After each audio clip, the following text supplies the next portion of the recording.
प्रतिभा जैन सिंगोली से महाराज श्री के नमोस्तु। जैन विधि से फेरे कराने वाले पंडित जी साहब की संख्या बहुत कम है, पर जो वह फेरे करने में आर्ट से बहुत पैसे की मांग भी कर रहे हैं, तो इसके लिए फिर हम लोगों को क्या करना चाहिए महाराज जी? कोई पैसे की मांग नहीं। कितना कर रहा है? 8 से 10,000 रुपए मांग रहे हैं। हाँ, तो तुम्हारे लाखों रुपया तो शादियों में खर्च कर रहे हैं आप लोग। वो कह रहे 3,000 रुपए में एक ब्राह्मण पंडित मिल रहा है। 3,000 ब्राह्मण पंडित मिल जाता तो ब्राह्मण के अनुसार करोगे तो वो जैन दर्शन के अनुसार नहीं कराएगा। ऐसी बात नहीं, कोई परिस्थिति होगी, कोई कम वाले भी मिलते हैं, सब प्रकार के कर रहे हैं, उनकी आजीविका वही है। देखो फिर आप लोगों ने, कई लोग कहते महाराज जी हमें प्रोशन पंडित करने वाले नहीं मिलते। कोई पंडित अपने बेटे को पंडित नहीं बनाता है, इसलिए नहीं बनाता। एक डॉक्टर अपने बेटे को डॉक्टर बनाता है, इंजीनियर अपने बेटे को इंजीनियर बनाता है, लेकिन कोई पंडित अपने बेटे को पंडित नहीं बनाता। क्यों? डॉक्टर अपने बेटे को डॉक्टर बनाता है, वो जानता है डॉक्टर बनने में बहुत सुख है। पंडित क्यों नहीं बनाता? तो पंडितों से मैंने पूछा, बोले महाराज जी मैं तो नहीं बनाऊंगा, क्योंकि पंडिताई के दुख हमने भोग लिए। इधर पैसे लो तो कहते हैं पंडित होके पैसा ले रहा है, उधर बाल बच्चों को क्या खिलाएं पिलाएं बताओ। बीमार हो जाए तो कहां से पैसा लाएं? कम से कम सरकारी चौके। एक पंडित जी थे, उनके घर में बीमारी हो गई। एक महाराज ने उनसे कहा था कि देखो तुम पाठशाला नहीं छोड़ना जिंदगी में, उन्होंने वचन दे दिया। मैं राजस्थान में आया, राजस्थान की घटना है। 1,500 रुपया मिलते थे उनको आज के समय महीने से। उनको एक बार बीमारी हो गई, कुछ ऐसी परेशानी 10,000 रुपये चाहिए थी, समाज ने नहीं दिए। बोले आज यदि मैं सरकार में चपरासी भी होता तो मैं मेडिकल के नाम से कुछ मिल जाता। पूरी जिंदगी भर मैंने साधु के साथ आज्ञा के मान करके पंडिताई की, और आज मुझे एक अजैन ने उनको 10,000 रुपया देकर के उनकी जान बचाई थी। आज कौन पंडित है जो अपने बेटों को पंडित बनाए? कैसे बनाए? उनके भी परिवार है, उनकी भी आजीविका है, उनके भी परिवार बाल बच्चे हैं, उनके लिए कहां से जीवन जाए ये भी तो सोचना चाहिए।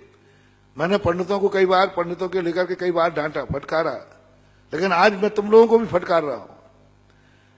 आपको ये भी देखना है कि पंडित का परिवार, आप बताइए उनके साल भर का देख लीजिए कितना मिलता है। एक 10-10, 20-20 साल के पंडित हैं, आज अपना एक मकान नहीं खरीद पा रहे। हमारे पर्सन आ रहा है उसको, अभी जितेंद्र बाबू आए, इतने सालों से पंडिताई कर रहा है, आज मकान लेने में उसको पसीना आ रहा है। और यदि मान लो सरकारी नौकरी में छपरासी भी होता ना तो अभी तक झोपड़ी ले लेता।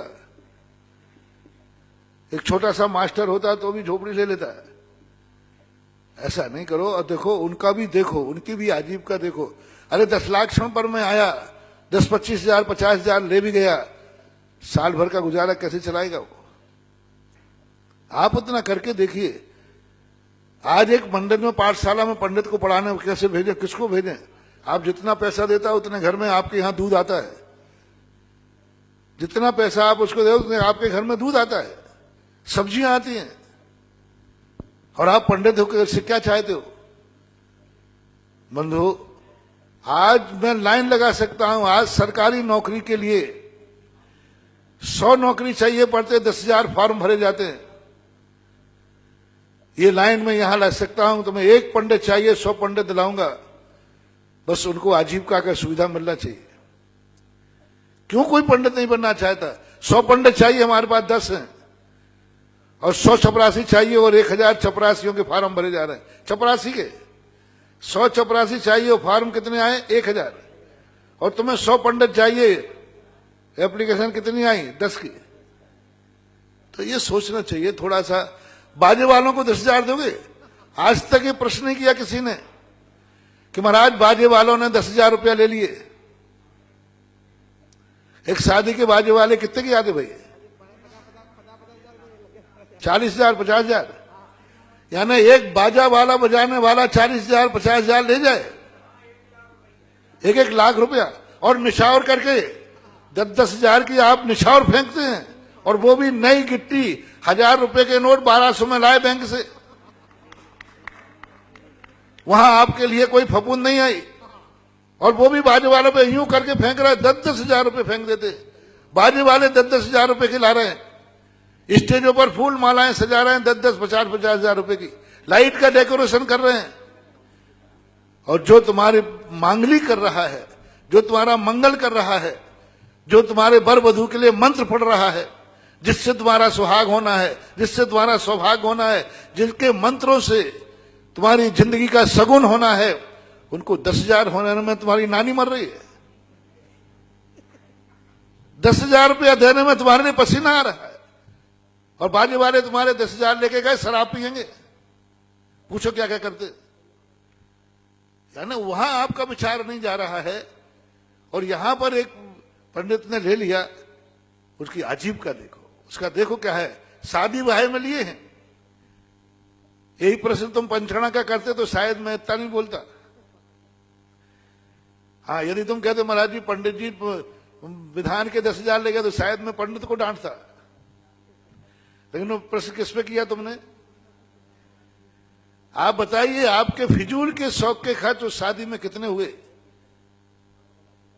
भोजों में 10-10, 20-20, 25, 50-50 आइटम बनते हैं, 10,000 रुपया यूं फेंक देते हैं।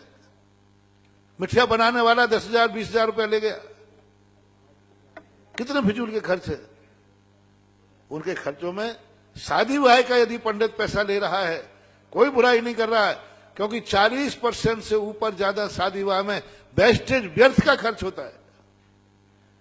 इसलिए कोई बाधा नहीं, मैं आपकी बार 10,000 से थोड़ा फीस बढ़वा दूंगा, जितने मेरे। क्यों? मंत्र पढ़ना है, सम्यक मंत्र पढ़ा लो 3,000 रुपए में, मिथ्या मंत्र पढ़ा लो।